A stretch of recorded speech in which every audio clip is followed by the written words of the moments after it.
Welcome to the anomaly, the contradistinct, uncensored, unmonetizable, and deemed unwatchable by the mainstream masses. We are the ones they cannot control and attempt to hold back, but together we form revolution. The Ramborgia. Welcome to John Rambo Presents the show. Stay ballsy. Don't take any shit from anyone.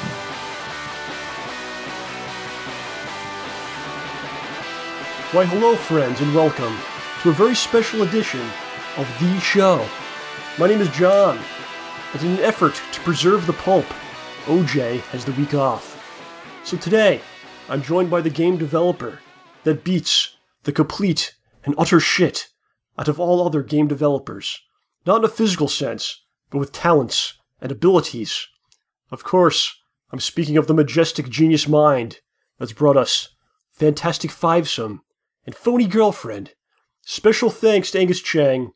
Angus Cheng is here. Hey everyone.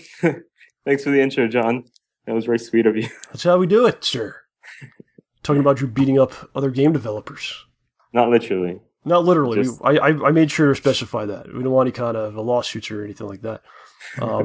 Angus, thanks for being here, sir. No, it's great to be here, John. It is actually the fourth time you've appeared on this program. Yep, which that's is right. Not nearly enough times. But we do have a considerable time difference between each other. Yeah. It's about 12 hours exactly, which is quite strange to think about. It's like, it's as big as it can get. I mean, that's pretty I've just big. finished my Wednesday and we're just about to start yours. I just woke up. I won't spoil it for you, but it's gonna be a pretty exciting Wednesday. There's some Wednesday spoilers for me? Wow. I won't read out the news. I'd like to keep that a secret. I didn't realize you were in the future till now. We're going to have some conversations. That's why I'm so ahead of the game. 12 hours ahead. I'm going to have to call you in the morning and just be like, should I bother even going out there today? Am I going to be fired? Will I be rejected? I don't know. So, usually when you came on, you were always given the morning shift. Yep. And I think one time you were actually eating breakfast when we had you on. Yeah, because usually I'd wait, because I'm not really a morning person. Usually I'd get on at 8:30, and it was very early for me. So I thought I could sneak in some breakfast while we're setting up. Sure. We do all kinds of things while we record this program. But you guys are too efficient. People don't even realize, So I was like, all right, this will be my turn. I'm taking the morning here. And this is actually the earliest I've ever done this show after several years. Yeah. So, yeah, it's pretty special. So who knows what might happen? I might just fall asleep or something. The postman could appear. Anything could happen. It's very bright. It's not usually. I usually like to be like Batman when I do this. Yeah. It's dark in the cave, but the sun's shining. Totally different feel.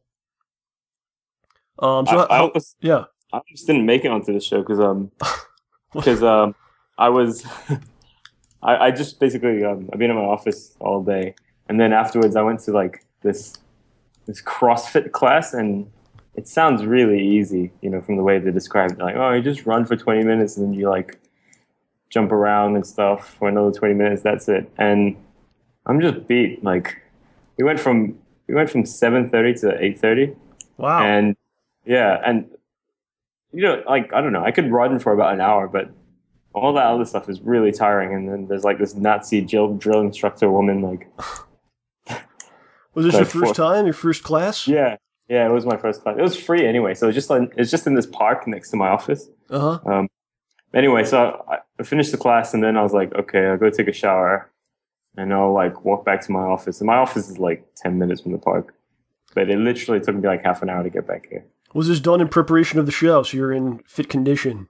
Yeah, trying to wear myself out for the show. So what exactly do you have to do for the CrossFit?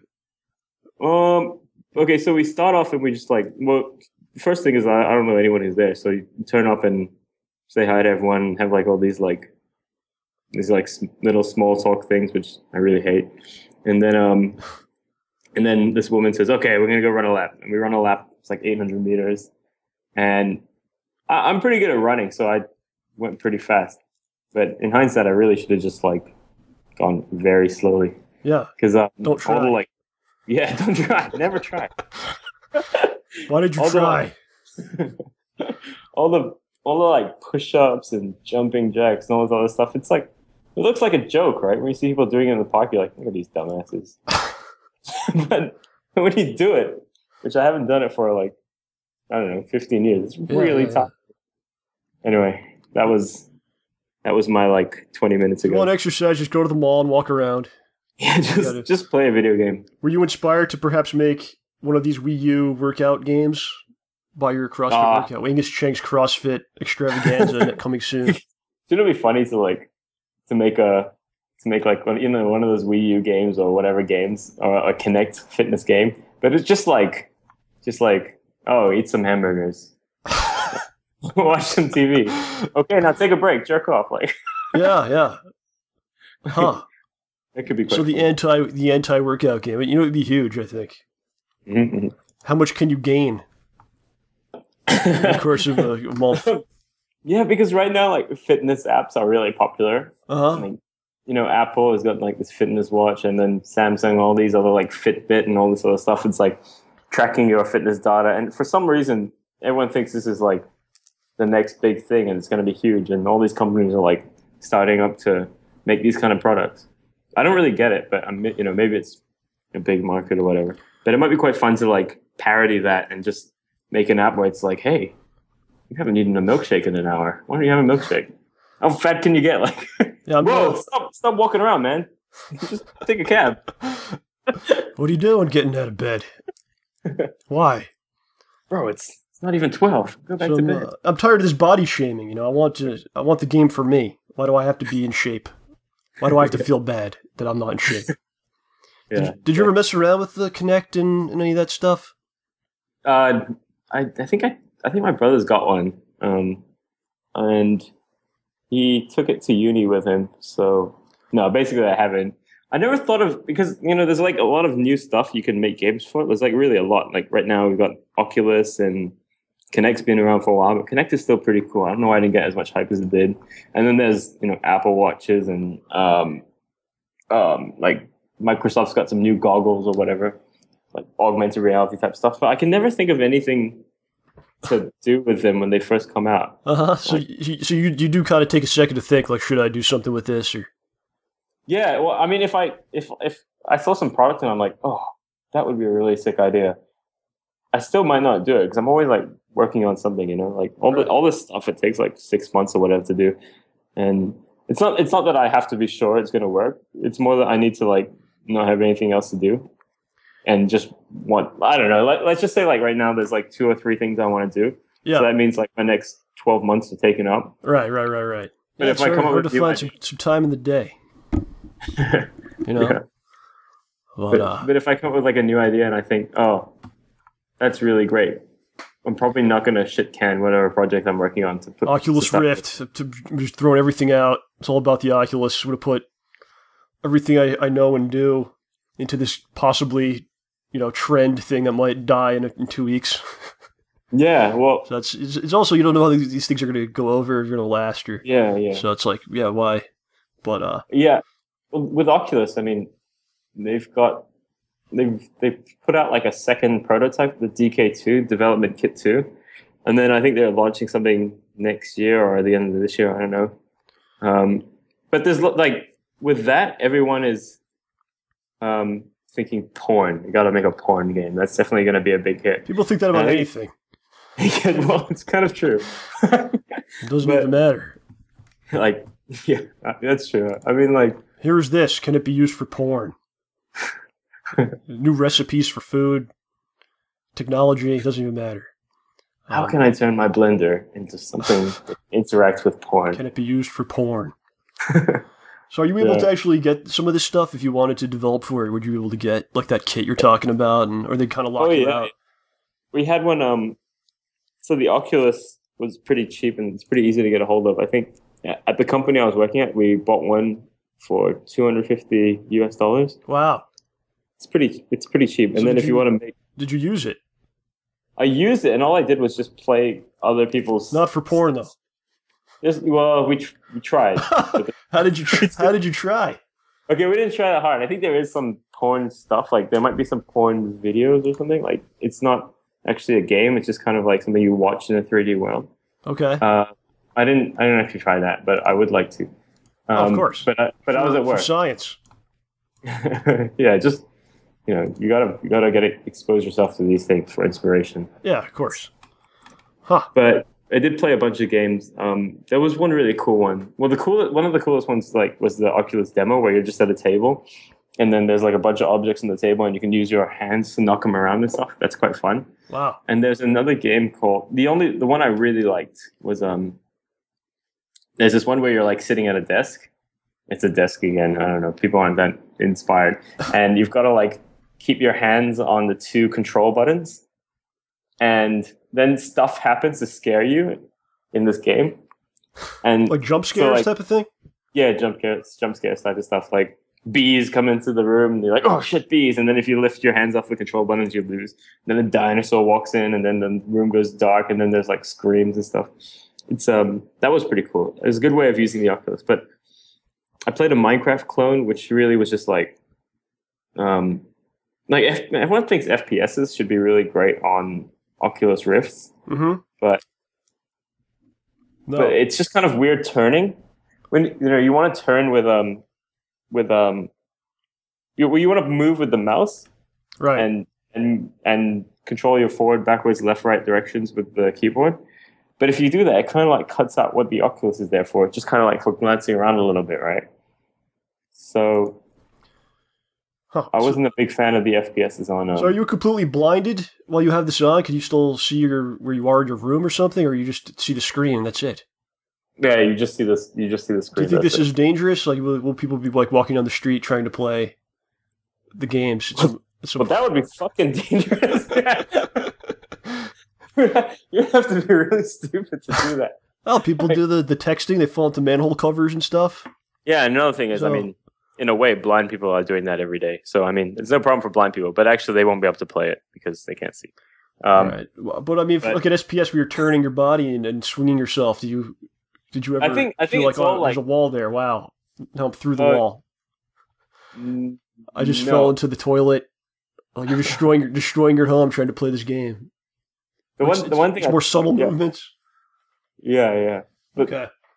It's kind of hard to think about like what's going to be good on the Oculus. I mean, besides like porn, that's obviously going to be a big hit. Yeah. But other than that, what can you really do with it? And Tetris. That's what I'm thinking. Yeah, that's pretty. I think you need it. I think you need it for that. that could be another like joke idea. Just put all these like games that do not fit on an Oculus Rift. It's all like 2D games. Or even like you could have one where it's like, I don't know, maybe you make like a SNES emulator and then you're just like playing SNES on your TV in the Oculus Rift world. And so you're just sitting on the couch in this Oculus Rift game and you're playing SNES on your TV and you're like, yeah, sick. I love SNES. But one thing I thought of that could be really funny with the Oculus Rift is like you said, your vision is obscured. Yes. And your hearing is also obscured, right? Yes, okay. So imagine somebody's like playing some Oculus Rift porn game, right? Okay, sure. And then you just walk in. You have no exactly. idea. And yeah, so like if someone walks in on you and you're like masturbating or whatever. Your wife, your kids, grandparents. Yeah, anyone. You're going to stop like when they come in. Like, but if you're wearing an Oculus Rift, you're not going to stop. You're not going to stop. Because why won't he stop? You're like, oh God, he's still going. He's still doing it. We're right here. He won't stop. Yeah, so that's. I mean, that. All this stuff's gonna happen too. We see it as a joke, but I mean, it's just gonna happen. Like, it's gonna happen. It's probably gonna happen on day one. Like, this is how we learn as a society. This is how we grow as a people. It might have already happened, with the DK2. Well, I look forward to finding out. Yeah, and interestingly, like Facebook bought them, so I wonder what Facebook's thinking they can do with it. Change your status with the blink of an eye. You're just like, hey, why don't you play the Facebook app? Oh, great! Everybody's buying everybody. I heard AOL got bought by Verizon yesterday. No way, really? Yeah. AOL. Did you have experience with AOL? The early days. Yeah. Maybe. A little bit. I think I went onto their website in like 1996, and I was like, "So this is the internet, eh?" I'm skeptical. This will never last. I remember when I first used the internet, I was like, "This is amazing." What was your first experience with the internet? I think I was using my mom's laptop, and so your mom got a laptop, brought it brought it home, and you're like, "What does this do?" Like that? I think she was like, I can't remember, but she was like, "You gotta look at this. It's the internet." Okay, so come over here, Angus. Check this out. Like that. I think the first thing we did was go onto yahoo.com. Okay. And then at that time, like, you didn't really search, or maybe you did search, but you just clicked on links inside Yahoo, and you kind of stayed in Yahoo the whole time.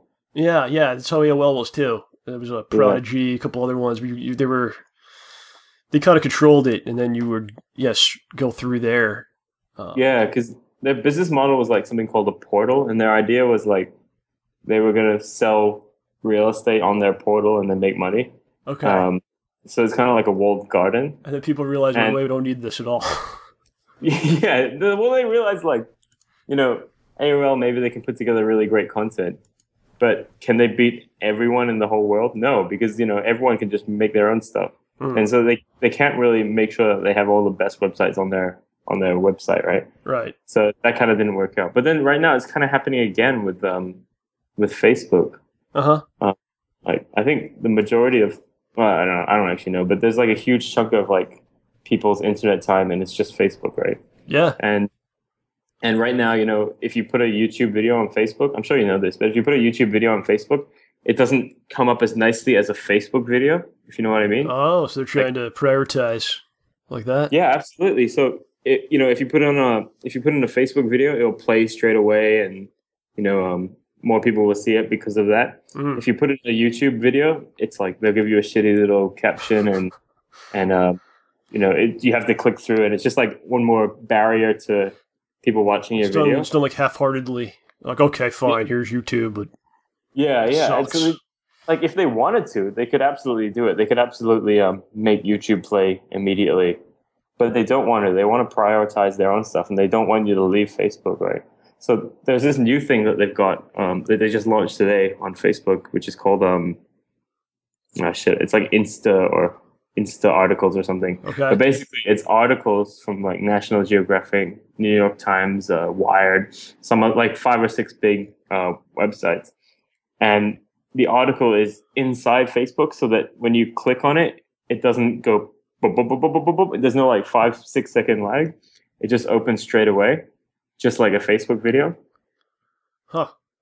And that just means people stay on Facebook, and they're more likely to click those links. So it's kind of like back to the old days in 1996 where Yahoo was trying to control all the content. Do you think Facebook's trying to take over? Do we need to be wary? Do we need to start taking up arms now?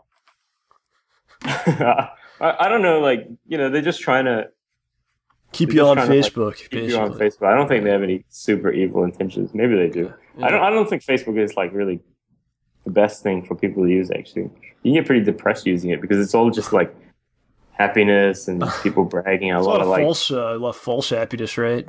My life's great. Look at that, and because it intentionally pushes stuff that's nice, and like generally, your friends are stupid, and they're going to be posting things you don't want to see, that you don't care about. Even though Facebook tries hard to make it something you'll see, it's just like most people don't post interesting things, so you're not going to have a great time there. Anyway, I don't love it, but you know what? I can't like avoid it because people message me on Facebook, and we have like Facebook pages for keeping relationships alive. Yeah, I mean, people you went to like grade school with, and yeah. I actually don't have it. Mm-hmm. I'm pretty bad at marketing and such over here. You're one of these renegades. I know a few people who don't use it, and I kind of admire them. I mean, there's people who don't use it because they're like technically inept, but then there's other people who choose not to use it. Sure. I'm just not smart. I go, I don't know. I don't know how to use this. Fuck! I spelled it wrong again. I can't even get to the site. Yeah. Fact book, and then it's porn. And I go, I end up stuck there for hours with Oculus Rift, just looking at it. So, last time you were here, we were talking about the Hong Kong protests that were happening down your way, the umbrella stuff going on, man. Whatever happened with this? We never really got a conclusion over here. Our news cycle kind of went somewhere else, and we never got the ending to the story. Or what happened? The ending wasn't super interesting. I think it was mid-December. Well, basically, like it started October, I think, or late September. Yeah, and it was quite serious. Basically, it was more like there were some protests, and then the police kind of handled it a bit badly and started using tear gas, and then the protests got bigger, right?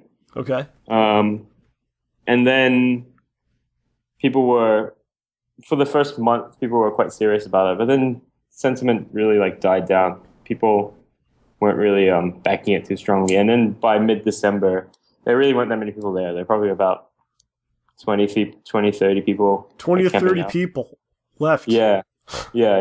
And so like the police just kind of raided and took down the barriers and everyone left. It was like a peaceful end to it. So there was no real conclusion as far as changing what was happening, or nothing. The compromise, like nothing. I'm not sure what they were asking for. I think they were asking for the ability to vote for Hong Kong. Yeah, I think China wanted to pick the candidates. That's right. Yeah, and you guys wanted to obviously have your own candidates so you could vote on. Yeah. I mean, if you have like somebody else picking the candidates, you don't really you're not really voting. Then it's just you're just choosing who they've decided you could choose. Just like a big game. Yeah. Huh? Who is the most handsome of these guys? Okay. Oh no, I don't like this guy. He's wearing a stupid shirt. Wow. So you think it's possible that it could happen maybe again? Be closer to the time, people be interested once again. Maybe. Get those umbrellas out. We'll see. I don't know. I think it's possible, but like towards the end of these protests, towards December, there wasn't really many people. It's like Hong Kong is quite a pragmatic city, even though democracy is something that people generally want. They're also kind of fine without it. Yeah, well, you don't really think about it, I guess. You go through your normal day, and you're not like, 3 p.m., you're not like, I'm practicing democracy, I'm free. You're just kind of in your routine. So, I don't know. It's an interesting thing. I dig the umbrella thing. Certainly different than the way protests go down over this way. Wow, you guys have been having quite a lot of protests. A lot of things happening, yeah, man. So, that's that. Have you lived in Hong Kong your whole life? Basically, I moved to Hong Kong when I was 4. Okay. Before that, I was in London and Sydney. Oh wow! And then when I was 16, I went back to Sydney and went to boarding school, and then went to university in Sydney, and then I worked there for a bit, and then I came back to Hong Kong in 2012. So yeah, I've basically been in Hong Kong my whole life. Right on. I'd like to head down there sometime. Yeah, come stay with me. It? Oh yeah, okay, there you go. That's what I was looking for. I was fishing for that. I got it. Okay, show over. Done. So, is it a good place to visit? A lot of stuff to do. Enjoyable vacation. Yeah, definitely a good place to visit. I mean, it's if you're coming to like Asia, it's definitely one of the places you should visit. Okay. It's good. It's close to lots of other cities. I'll be there next week. Okay. We'll do the show from my house. Do some CrossFit. So you've never come to the States before? I have. I've been to Texas once. But that was a long time ago. That was like 1998. Where'd you go? I went to a tennis camp for 2 weeks. Where was it at? I'm not too sure, actually. The tennis camp is called John Nuke's tennis camp. He was like this Australian tennis player. Okay. And I was there for 2 weeks, and I can't even remember which city it was next to. This was in the U.S.? Yeah. Texas. Texas. Okay. 1998. Oh, right on. Yeah. So you didn't really form much of an impression over these 2 weeks? Yeah, not really. I mean, what do? We just play tennis and did other things like that. Okay. Camp type stuff. All right, right on. And we'll have to get you in here again. Yeah, I do want to come, actually. I want to come check out Silicon Valley. Yeah, it's a big place. A lot of places I've actually never been to in the U.S. So, have you been to Texas? Oh yeah. Oh, okay, good. Yeah, I've been to most places, most corners, with a lot of cities and stuff, and a lot of it's kind of becoming the same as time goes on. People are kind of losing their native accents, and a lot of the same stores and stuff in every town. Oh yeah. So you're kind of losing that identity, I think. But it's still out there for sure. So you mean accents are kind of merging into one accent, or? Yeah, because everyone watches the same things, like the same news. Everybody watches the same TV, and I think that has a lot to do with it. Like I went to Dallas. I was hoping for some cool accents, man. Some cool Texas accents. Some people did, but for them, like 99% of it was just could be from anywhere. Disappointing. That's infuriating. Like, where's your horse and your damn cowboy hat? Come on. So, yeah, it's interesting, man. Especially in New York, because New York has really changed a lot. I'd say most people in New York are from other parts of the country now. Oh, okay. Like, everyone just moves in, because once the city got cleaned up and safe and everything, people are like, oh, I'll move there. The city of dreams and shit. So, New York is people from all over the country, really. And they're actually having, like, a country music festival in New York now. Because all the people from the Midwest now live there. The New York country music. Yeah. So it's a lot different. Interesting stuff happening. Speaking of that, go to your website quite often, bowlerindustries.com. As I've mentioned in the past, you do these blogs. I love these blogs that you do. It's very funny stuff, man. Yeah, it's good stuff. And I've been blogging for a while. Yeah. It's good. So I've been following this saga that has been Phoney Girlfriend. Oh, yeah, okay. Okay, so Phoney Girlfriend's a game that you developed as an app. You actually debuted it, or when it first came out, you came on the show here. We had OJ use the Phoney Girlfriend app and talk to Brenda and all that stuff. It's really cool. Kind of take us through all the ups and downs of this thing. Okay, so it's like it's a long story. We're kind of like that's what we do here. We like long stories. We're kind of in a down at the moment, but I'll tell it from the start. So I actually came up with the idea in like April 2013, and I was telling a friend of mine, this guy called Hubert, about it. And I always do this, I always have like a lot of ideas. I always have an idea, and I think that is a great idea. And then I tell someone and think, Angus, you're a fucking idiot. There's like already somebody who's done this, or no, it's not going to work because of this. It's not going to work because of this. And then I think, yeah, they're probably right. Anyway, I told Hubert about this idea, and he was like, that is a great idea, Angus. And that's when I knew it was a great idea, because nobody ever likes my ideas, and I just go and do them anyway. And then maybe they work, maybe they don't work. But whatever. But if somebody says it's good, it's got to be good, right? And I told a bunch of people, and they generally liked it. And the idea was like a text messaging application, except you're not actually talking to somebody. You're just talking to a script. And the way you do that is we just control what responses you can say. So we kind of control the whole experience. So we actually didn't start working on it until October.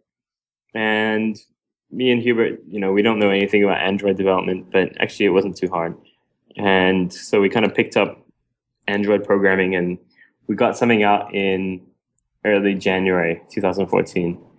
And we kind of worked on it a bit until April. We were working on it quite hard until about April 2014.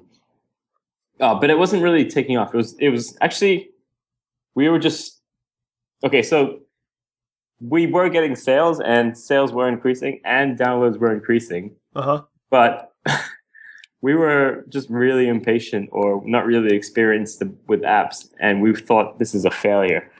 When actually, looking at the data, it was like clearly a big win. Like, it was clearly just, if you have upward trajectory, that's good enough. So did you do like any, besides just putting it out, did you do marketing at all, or advertising, or just? Yeah, a bit. We actually did do a bit. And the big thing we did was we took out Facebook ads. And we did that quite early on, because it was always something I wanted to do. We did it within a week of launching, and actually Facebook ads are are really great.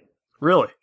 Yeah, because banner ads on something like okay, the reason Facebook ads are great are because you can target them like crazy. You can say, let's say you have an Android app, and you can basically target the ad to somebody who's male, who's within a certain age range, who's using the Android operating system, who's liked a certain Facebook page, who lives in a certain country. And because of that, like, if you really narrow it down. Yeah, if you just broadly smash out an ad and give it to everyone, maybe 80% of those people will never download your app and the product's never going to appeal to them. But if you target it really well, and you know, just because you can target it doesn't mean you're going to pick the right group. But if you can somehow get the right group of people to target your app to, they're more likely to download it, right? And because of that, the ads are really effective. They are pretty expensive. We were spending about... Actually, we got a really cheap rate because our ad was super sexy, and that's something you're not allowed to do anymore. We just basically put a girl in a bikini photo. And everyone clicked on it. You broke the system and you ruined it. Yeah, they don't let you do that anymore. And apps are really good because that's the kind of thing where you download it, somebody tries it out, and then they tell the friend, "You got to see this app," and then they can easily get it. And I've seen that happen before my eyes, like people just comparing apps with each other.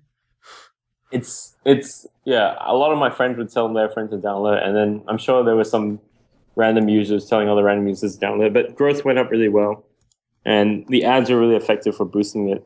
We didn't spend that much on ads. We probably spent like $400 US on ads, and then we stopped doing it because we were getting really good organic growth. Oh, right on. So I mean, the holy grail with ads is you might spend 10 cents getting someone to download your app. Yeah. And then that person spends 20 cents inside the app. And then obviously, you know, you're winning. You're just making money. So what you do is you just dump a load of money into ads, right? Right. And some games are actually doing that. And that's why ad revenue is actually going up massively on they figured this out. They're like, oh, these guys are making money. Well, I mean, like, if you have this, if you put in like $20 and you come back with $40, you're going to put in like $1 million the next day, right? Or maybe not. Maybe you'll be a bit cautious. I hope so. But if you realize like this is actually working, then go for it. And so everyone who has a hot app is going crazy with ads, and that's why ad revenue is going up at the moment.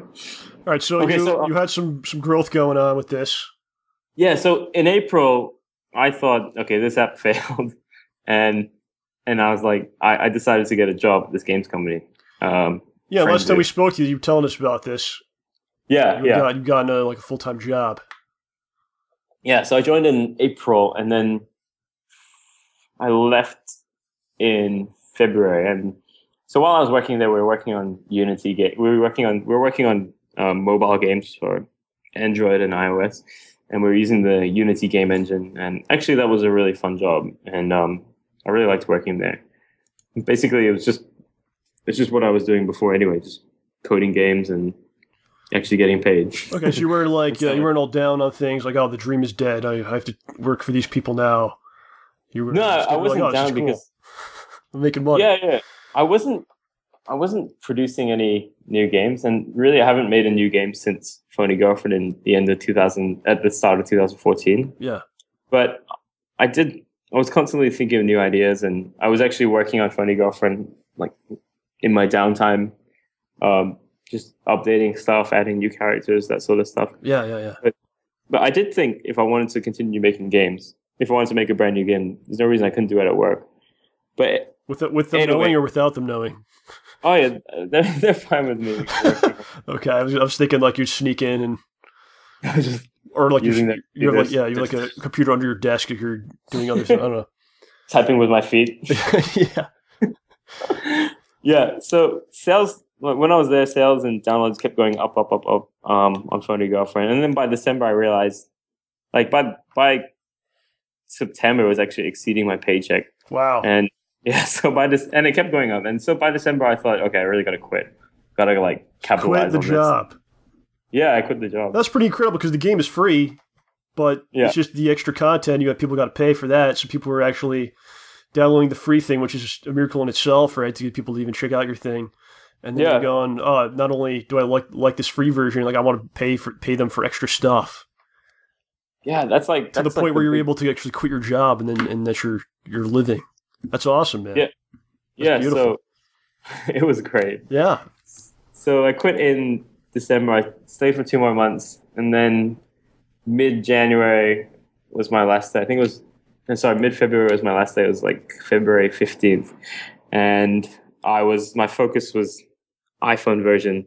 Even like we know Apple are really strict with their apps, and so we knew we had to change it a lot. But we thought like, okay, we've got this product and people like it, and we have to at least try. So this was just based on just the Android alone. Yeah, this was just Android. Just Android alone. Wow. And so now you're going, okay, we're going to do iOS now. Yeah. So just Android alone was really strong enough. Wow. Then a week after I quit my job, we were actually removed from Google Play. Oh my God. And our developer account was terminated. Okay, so you have this game, blows up, quit your job to focus on the game. A week later, it's shut down and you're banned. So why were you banned? What happened? Well, they said that we've got like an image. They said there was an image in the app. Basically, they said there was a nude image in the app, and they wouldn't tell us which one. And we looked through all the when we put the app together, we were very careful about the content. We looked through all the images. We couldn't find any nude images, so we didn't know what they're talking. We still don't really know what they're talking about. There's some like questionable images. There's bikini photos and there's like underwear photos. But how would they even know this? Do you think someone flagged it or something? Like some user was like... Well, they said after a random review, we have decided that... I mean... Wow. So some guy just goes, okay, let me play this, and it's nudity. I think one really the reason we got noticed was, one, we had huge downloads. Okay. But we had some really... Okay, so the reason we were getting huge downloads was actually because of keywords. On Google Play, they analyze the user reviews of your app. Yeah. And put keywords together. So if for some reason people are always using the word helicopter in your review, they'll put together keywords for helicopter. It's kind of like how they do their search engine, Google search engine. Yeah. So for us, people were always using the word porn. Why? I don't know. Like, this is better than porn. Like that. I can't remember a review of the word porn. I mean, you should add porn into it. Maybe they were suggesting that. Yeah. I could see that happening. Yeah, I think that might happen. Right. And we were actually, like, if you search the word porn, our app, Phoney Girlfriend, came up number 1.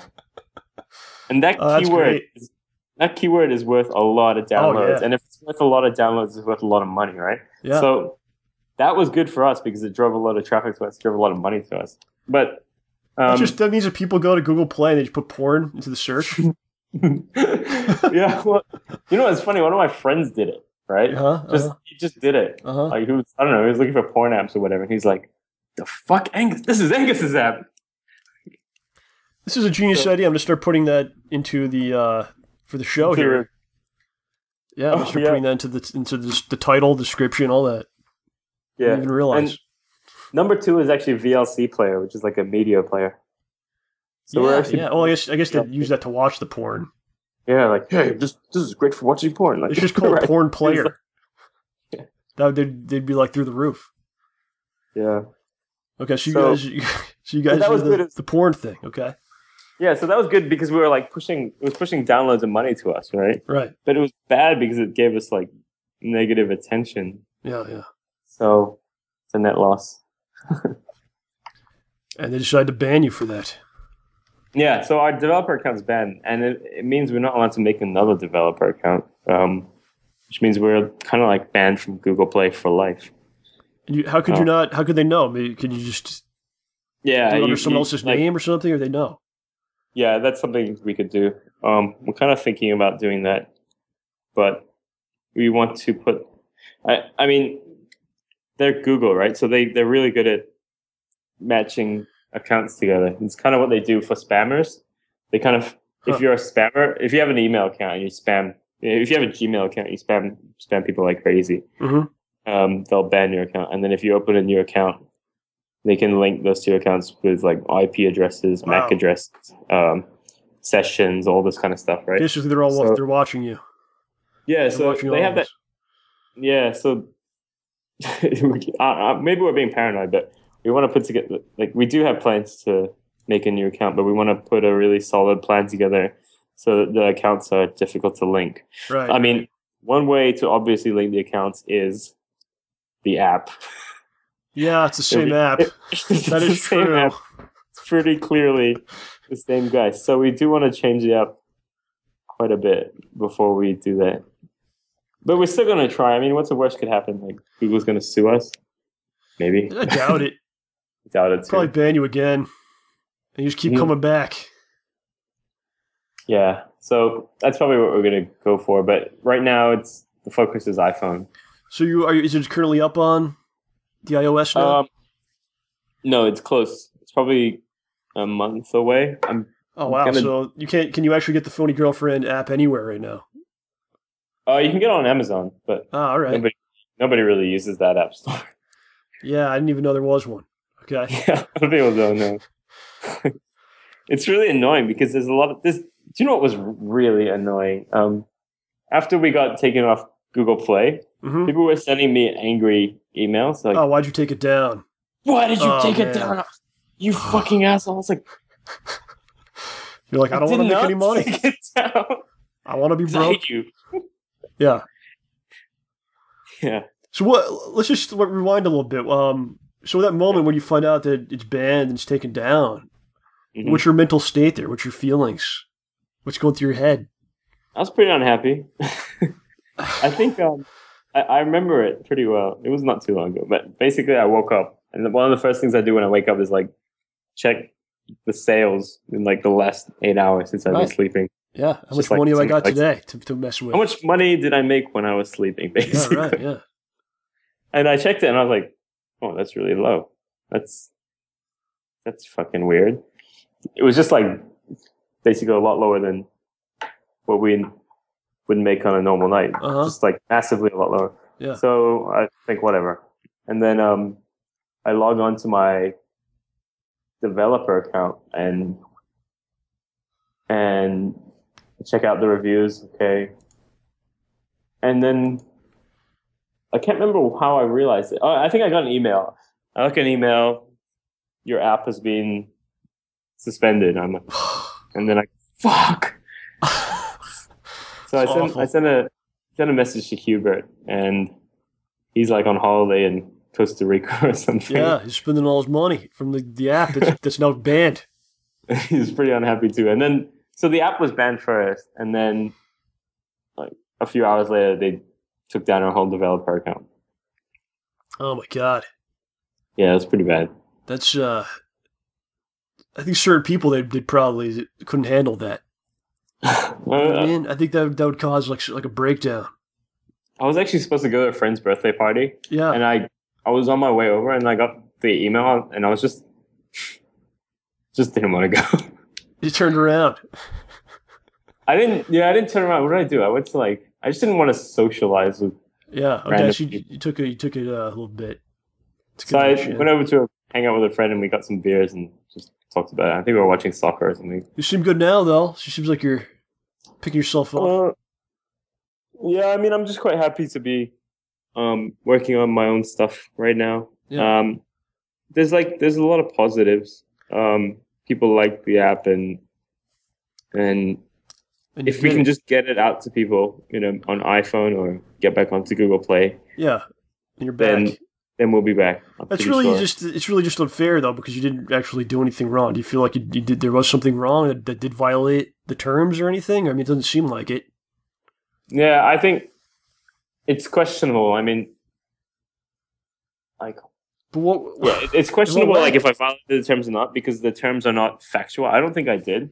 The terms are basically whatever they deem, whatever they see fit, right? And they can decide at their discretion what stays and what goes. Like there's one part of the terms that says like any suggestible content, and what does that mean? That's really up to anybody, right? And yeah sure. I would say actually, some of the text in the game is a lot more suggestible than the images, but they said the images are the problem. What really annoys me is, why can't they call us? Why can't they talk to us about it? Why does it have to be robotic? Immediately just you're done. Boom. It's like a form email. Right. I mean, I get it. If the app was, I don't know, because we made a lot of money for Google and you worked hard and you made something that was successful, and you deserve. Yeah, we did put a lot of time into it. So it really feels like they just kind of like they're treating us really badly. Yeah. But I mean, one thing we thought was, these platform problems are going to be a problem, whatever platform we're on. So if we're on Xbox or PlayStation or Google Play or the App Store. Yeah, this stuff happens even like YouTube, or you want to go smaller things like that. I mean, it's something happens to everybody. You're kind of at the mercy of the person that's, or the corporation, whatever, that's running these things that you're just kind of using. Yeah, any platform can take you down except for the web. You can do whatever you want on the web. Right. And we did think about making a web version. But it's a big change. Yeah. And I'm a really weak web developer. What do you have to do? You basically have to like host it or something, and then people can download from your site or something like that? It would probably be something like Facebook chat. So you would log in, and all your progress would be stored on like our server. And oh wow, yeah. And the other thing is like expensive to maintain that on your end. It shouldn't be a problem as long as we're making money, and luckily, like these cloud services are getting cheaper and cheaper and cheaper thanks to Amazon. Oh yeah. Yep. Amazon they drop their prices like every year or. Yeah, there's a lot. There's a lot of them now, so they're all competing and they're all trying to like undercut each other, which is great for us. Yeah, they're really charging down to zero. So it's great because maybe 10 years ago you would have to roll your own server. These days you just don't. It will be cheaper if you roll your own server, but you will waste a lot of time being a server guy, which is not something I want to do. Fixing the server 2 a.m. Yeah. Messing with Linux, plugging stuff in. No, I hate plugging stuff in. But wires and so that's gotta find an outlet. It's a big pain. And Hubert's like a strong web developer, so he could kind of guide me through it. So it's a possibility. It is a possibility, but it's not something we're planning immediately. We would probably only do it if we got rejected from the App Store, because then it's really game over on the app front. Yeah. I mean, if you're not on Google Play and you're not on the App Store, you've got like 6% of the market to play with. Wow. Yeah. Well, it's a great tale, sir. I feel like this is the story you'll be telling like 20 years from now. You know what I mean? And then this is the moment where you turn it all around and save the day, perhaps. Yeah, I mean, I don't know. Even if we drop this project, there's still other stuff we can do or I can do.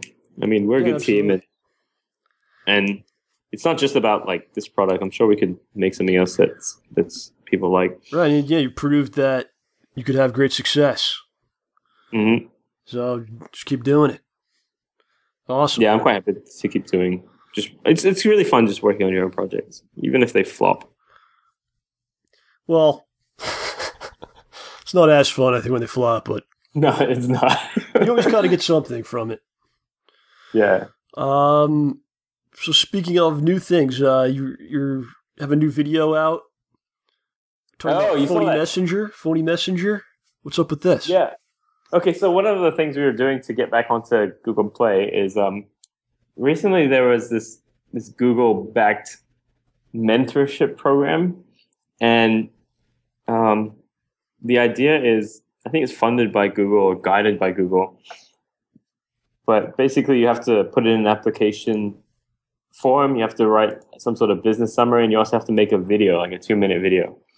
And we obviously want to get into this mentorship program so we can build a relationship with someone in Google and then, argue our case and try and get back onto Google Play. So that's one of the second things we have. That's to me, that's the main thing. I mean, the mentorship or like the business guidance, that's great too, but I would love to just get back onto Google Play. So we had to make this video, and it's on my blog and bowlerindustries.com, and it's pretty stupid. But basically, we talk about Phoney Messenger, and then we talk about our next we talk about Phoney Girlfriend, and then we talk about our next app, which is Phoney Messenger. Mm-hmm. And yeah. And one thing about that is we actually have to get 200 likes for the video to get considered. Yeah, to get considered. You right? I saw it. I think you were pretty close to that. Oh no, we've got about 200 views, but we've only got like 20 likes or so. Oh, okay. So what we'll do is I'll put the video in the description. Well, yeah, I'll put the video in the description of this video. I confused myself there for a second, and you guys can check it out. Also try to do the retweet action up on the Twitter, and try to do it. So Phoney Messenger, this is basically a whole new game. It's not really a whole new game. It's kind of built off the Phoney Girlfriend, but it'll be kind of different content in there. The content's going to be really different. It's gonna, like, Phoney Boyfriend and Phoney Girlfriend is it's like a story game, but it's really geared towards relationships, and it's just you talking one-on-one with this person. Yeah. And that doesn't really appeal to everyone, right? That's right. I would say maybe 10% of the world want something like that, but the people who do want it, they like it a lot. Appeals to the people that type porn into Google Play. Well, not even. Some people are like, "Oh, I was expecting porn. I got this chat stuff. Why is it this porn?" Yeah, and then Google's there's not enough of that in the world, Yeah. Like it's so. Jeez. So the Phoney Messenger, this could actually even be potentially a bigger success because you're opening up the doors to all kinds of people. It's generalizing a lot more. So the idea is you've taken somebody's phone, or not even. It's just like in Phoney Girlfriend and Boyfriend, you are talking to a fictional person, whereas in Phoney Messenger, you become a fictional person and you talk to all the people in that person's life. So there's a lot more interesting interactions. There's a lot more storytelling stuff we can do there, and it's another reason for that is we want to use it as a way of prototyping future games, maybe like adventure games, and so the idea is we could put together scripts for Phoney Messenger quite easily. Mm-hmm. We could probably make one in 2 weeks or 10 days, depending on whatever. And you can constantly update that too, right? Yeah, we can push out updates pretty quickly as well. And what we want to do is we want to have a lot of content out there, but we also want to figure out which content people like more than other content. So whatever is the most popular script, we want to go forward with that and turn it into a full adventure game. And then the thinking is, if it's popular as like a bare bones version, then surely it's going to be even more popular than when we add a lot of graphics and a lot more gameplay to it. Right. So it's like a way of testing before we actually go forward with the game. Huh. I dig it. What is this about situational scripts? I saw you had some scribblings about that up on the site. Yeah, that's the idea where it's like when we say it's like a situation, you're jumping into John Rambo's situation, or jumping into Angus Cheng's situation, or you're jumping into Kim Jong-un's situation. Wow, and so it's not just very interesting. All great leaders, all alike in so many ways. Yeah. So one might be something like you're a pilot and you're flying a plane, and there's somebody trying to smash down the cockpit door. That's the situation you're in right now. And so some of the scripts might be centered around the mobile phone, whereas others might be you're actually in that world dealing with that situation right now. Right. Kind of changes depending on how you answer and how what they say and that kind of thing. Yeah. So in the pilot situation, there might be like the door and your co-pilot, and so your co-pilot says something to you like, "Oh my god, what are we gonna do? Someone's trying to smash down the door," and then when you go into the door section of the conversations, you got like a few options to do. Like one is open the door, which is probably not the right option. The other is yell at the guy behind the door, tell him to stop. Please stop. Stop that! You're not allowed to do that. Yeah, so that's kind of what I mean by situations. It's situations and Phoney Messenger. So all the scripts in Phoney Messengers, we're kind of calling them situations instead of conversations. Yeah. It's just different lingo. Yeah, it's certainly got a lot of potential, man. I think it could be. Oh, absolutely. Yeah, I think it could be really, really, really quite fun. Got to hit all the demographics. Got to hit like the grandmas, situations for them. Yes, that's something the nice with like about knitting or something. I don't know. And then you get like kids. Yeah, that's what I like about it, because you can be a lot more creative. Like we can make a situation where it's like, you are a chair. What are you gonna do today? You just do. Oh no, someone's gonna sit on you. Are you gonna sit there and take it, or are you gonna sit there and do nothing, or are you gonna slide to the left and make them fall on their ass? Like, I don't know. Oh, it's just unlimited potential.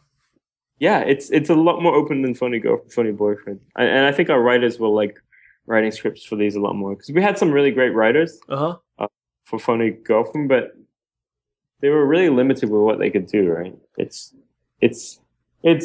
fun in a way. I don't love it, but it's fun in a way. But it's not as fun as what I think Phoney Messenger could be. Yeah, absolutely. You're not playing to that porn audience anymore, but they'll keep their hands busy, if you know what I'm saying. So, I think it's good to move away from the porn audience. I mean, actually, one nice thing about the porn audience is the downloads, right? If you make anything a bit sexy, you just get huge downloads. And these platform guys, they just hate you. They're dedicated, that's for sure. Mm. Something I wanted to talk to you about, if you ever got around to it, Kickstarter. Yeah. And things like that, these funding sites.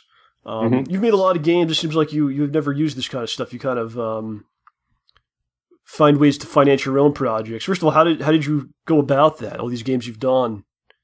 How did you find the fundage? Well, I don't spend a huge amount on the games I make. I think I spend something like $4,000, $5,000 US, and usually it was just like money from work or. So it's kind of like your own savings or something, and you basically do a lot of the work yourself. So it's not like you're paying. Yeah, so to do everything. In a way, if I paid myself an hourly wage, I mean, these projects would be negative, right? And actually, a lot of projects are negative even when I don't. Oh, I know all about that. Yeah, I got some nice debts. So I don't take out money to make these games, and I've never used Kickstarter before, but I would like to. It's something I would look at doing. Okay, so you're not like opposed to it or anything. It's just no, I'm not opposed to it. It's just that like I kind of have the money to fund them, and I don't want to like waste time doing Kickstarter. But then the thing is, maybe it's not a waste of time. Maybe it's good like social media buzz or marketing buzz. It might be a good idea to just ask for like $500 and try to get a Kickstarter through. Just a small amount. Yeah, just to like I don't know. So it's an interesting point you bring up, because it is almost like a second gig just to set up the thing and then to promote it to the point where people will actually give to it, right? Yeah. Do you feel like there's a sense of pressure if people give you a bunch of money? Now, I have to get this out. Now I have to. It's got to be perfect. It's got to live up to the standard of people give me money to do this. Whereas if you're on your own, you're the boss. You're funding it. I would feel pressure to. I wouldn't feel pressure to hit deadlines, but I would feel pressure to make whatever promises I made. Whatever those are, like T-shirts or names, whatever you set for the donations. But I wouldn't really worry too much about the pressure, because there's pressure anyway, I guess, to make something good. In some ways, right? There's good pressure. There's pressure you put on yourself, as I'm trying to say, like to make something that lives up to your standard at least. I don't react to pressure too well anyway. So actually, No, I'm really bad with it. I get stressed very easily. Wow. Okay. Not really. We're learning about Angus here. This is interesting. Yeah. So. So do you feel like Kickstarter would add to that? I would like to do a Kickstarter, but I don't know if Phoney Messenger is right for Kickstarter. But maybe it is. It kind of depends. Like, if we did get the money, I feel like you have the right pitch now, though, because you could say, "We did this Phoney Girlfriend, and it was so successful, we were banned, and here's the reasons why." And I think most people will look at that and go, "Oh, that's not really fair," and they go, "Oh yeah, I'll give to that because you know." But what were we supposed to make? I don't know. That's up to you. Okay. Or it could be to fund your, if you're going to do the app, the web app or whatever, right? Oh yeah. I don't know. I'm just just spitballing here, Yeah, we could do it. Yeah. Talk to Hubert about that. Might be a good idea. I mean, and because we one thing we realized when we got kicked off Google Play is we had like huge downloads. We had over 500,000 downloads and maybe 40 or 50,000 daily active users, right? So there were a lot of people using our app. Yeah. But once we got kicked off, we just lost our whole user base. Wow. And we didn't have a way of communicating with them. We want to kind of like be able to email them or talk to them or engage with them, but we don't have any social media presence, and we also didn't have any we didn't kind of own our users. Right. And that's really bad because when something like this happens, they're just Google Play's users. So that's something we want. Just a side question here. Did anyone copy what you did here with the Phoney Girlfriend? Because there's always these apps that come out and there's always like the knockoffs. Did that happen to you at all? No, it didn't. Not yet, at least. But I think the reason it didn't happen was because we were kind of stealth in a way. Right. So our app was designated as high maturity. Okay. And that means it doesn't appear on the top downloads lists. Right. So it's, from our downloads and from our sales, we would actually be pretty high on Google Play. We'd probably be top 500 and definitely top 100 in certain categories. And that means it gives you a lot of exposure, and getting on those lists means more downloads and more sales, but it also means exposure to copycats, right? Yeah.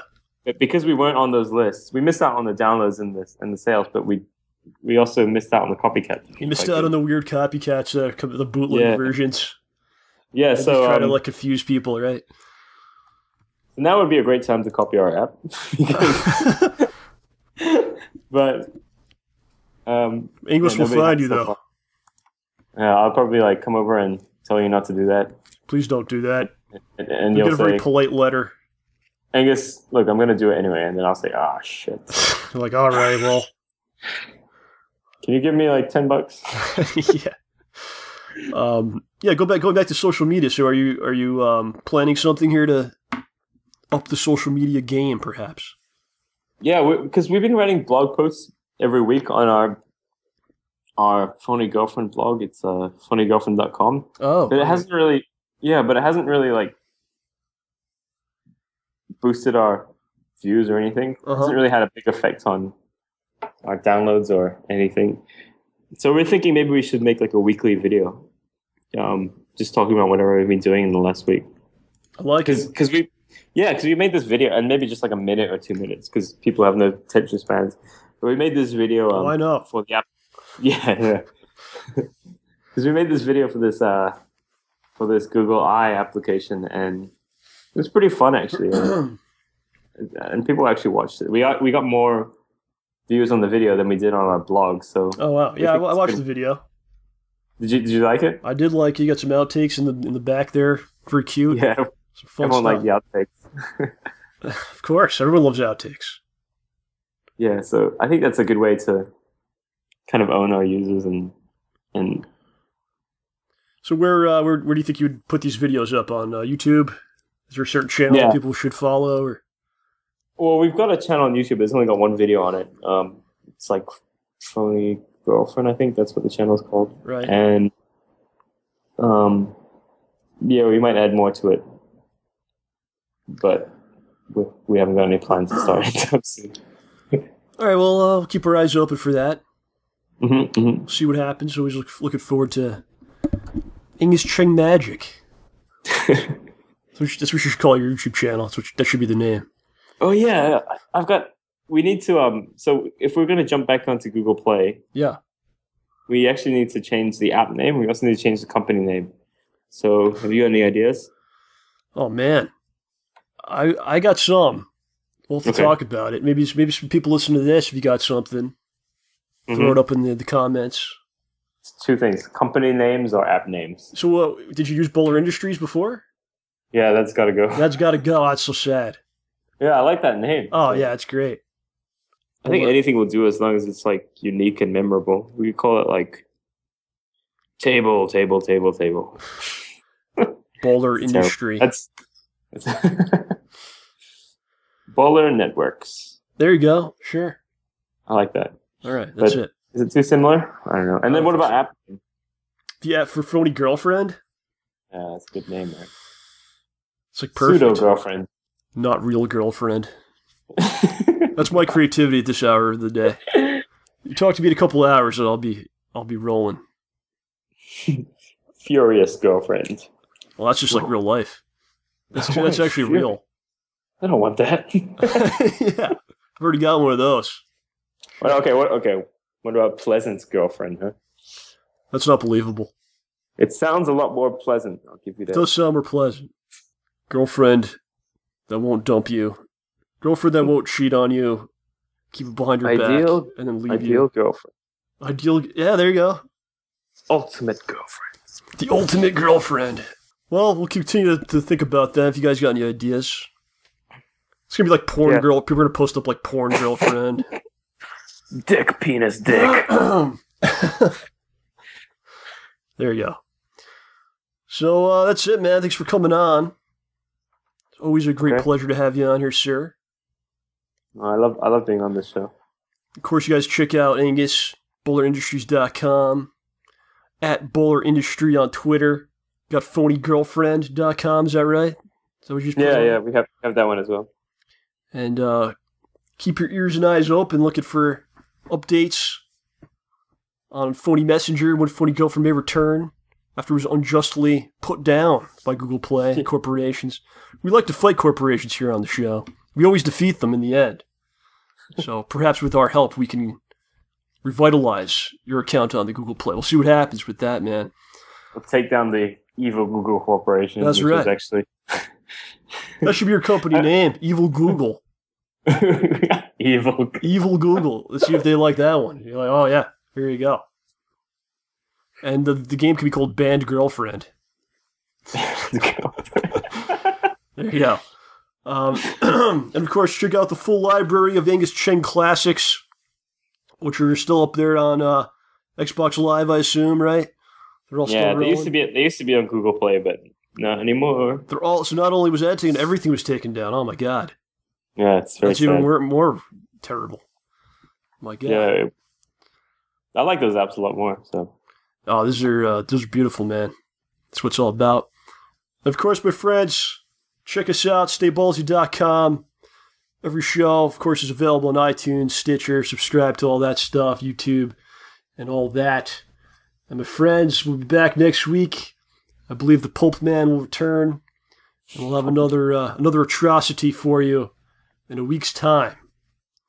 So, Angus, say goodbye to the beautiful people, if you will. Goodbye, beautiful people. This has been a production of STAYBALLSY.com, the best in free and optional entertainment. Have a pleasant evening, and remember, stay ballsy. Don't take any shit from anyone.